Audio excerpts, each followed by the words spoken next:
Friends, it would be unfair for us to end this day without you hearing about how did we begin this devotion to Perpetual Help, Our Lady of Perpetual Help.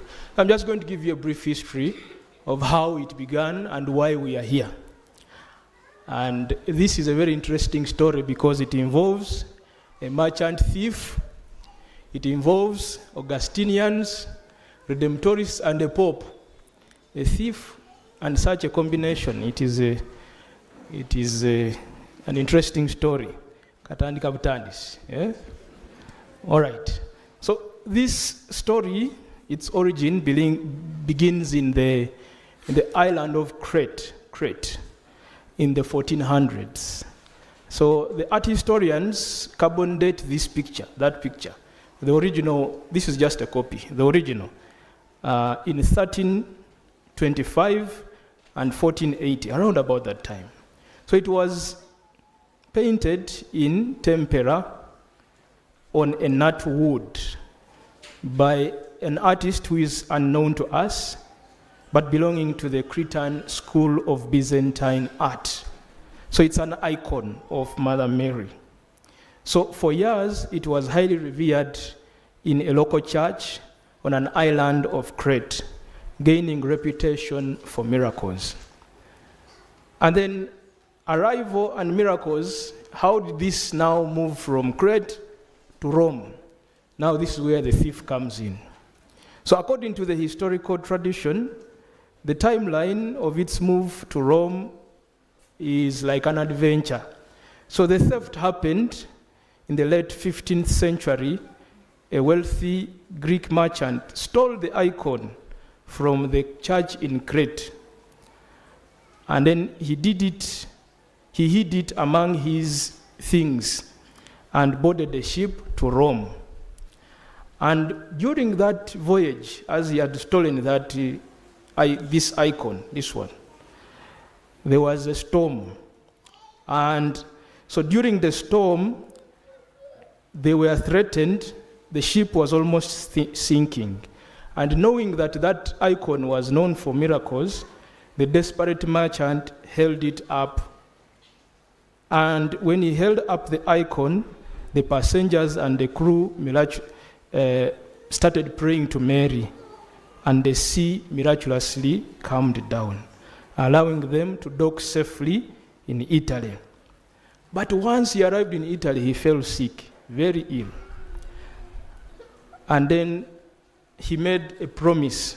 He told his friend on his deathbed, he said, "Promise me that you will give this icon to a church to be revered." So he confessed to his friend that he had stolen the thing from Crete. And he asked that his friend should place the image in a public church. So the friend promised, but the wife refused. So the wife liked the picture so much, she didn't want the picture to be taken away from the home because it was a beautiful artwork.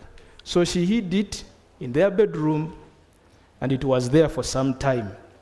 But while the picture was there in their bedroom, Mary appeared to their 6-year-old child.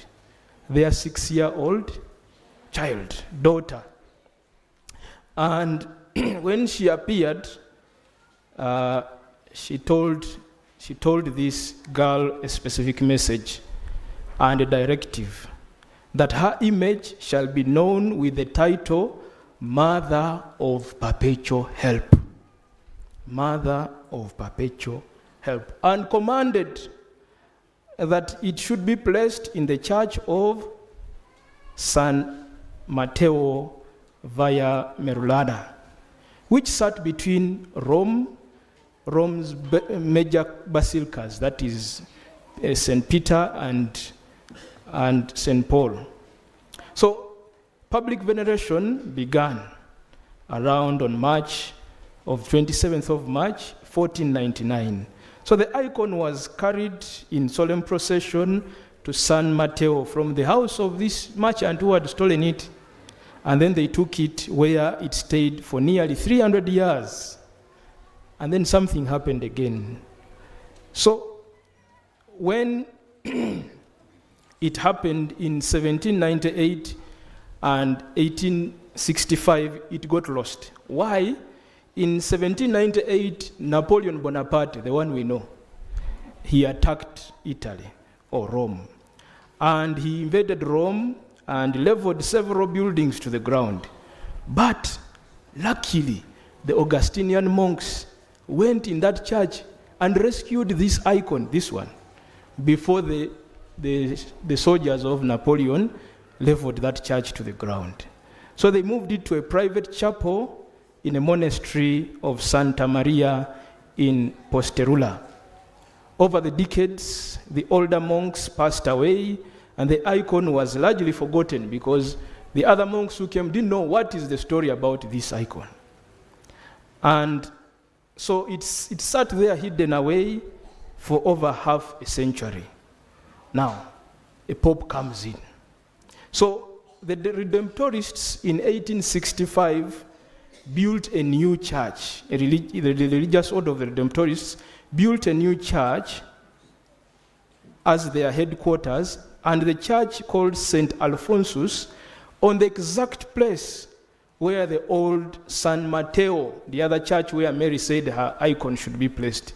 In the same place, they built the new church of St. Alphonsus. And they knew that in that church there used to be this icon, this miraculous icon that Mary had explicitly asked that it should be housed in that precise piece of land. So upon hearing the history, the Pope Pius IX officially ordered the Augustinians to transfer the icon from their chapel to that church of the Redemptorists in 1865. And when handing it over, the Pope gave the Redemptorists a specific global mission: make her known throughout the whole world. Now, this is how we come to know about her also. Because the Redemptorists, they began this global devotion. They restored the picture, the paint which had faded, and then they made copies of the same picture and began printing it out and sending it all over the world and teaching people about Mary, Mother of Perpetual Help. And so copies went around Europe, the Americas, Asia, and later on, with the missionaries coming to Africa, it also came to Africa. So the devotion grew with the weekly novenas and originating in its modern format at the Redemptorist Parish of St. Alphonsus and St. Louis, Missouri. In 1927, this prayer quickly went global, and millions of Catholics around the world still gather every Wednesday to pray the novena of Our Lady of Perpetual Help, asking for maternal intercession in times of severe anxiety, sickness, and trial. Now, I just want to explain just a brief summary of what this picture is. I want you to look at it and look at all the things in that picture. Something that I like when I look at this icon is how Mother Mary looks into your eyes. Am I the only one who sees that? It is true, eh? Okay. So the devotion is deeply tied to the visual elements of the Byzantine Hadegetria style of icons. Now, when you look at that picture or that icon, we have archangels. You see them. There is Michael and Gabriel.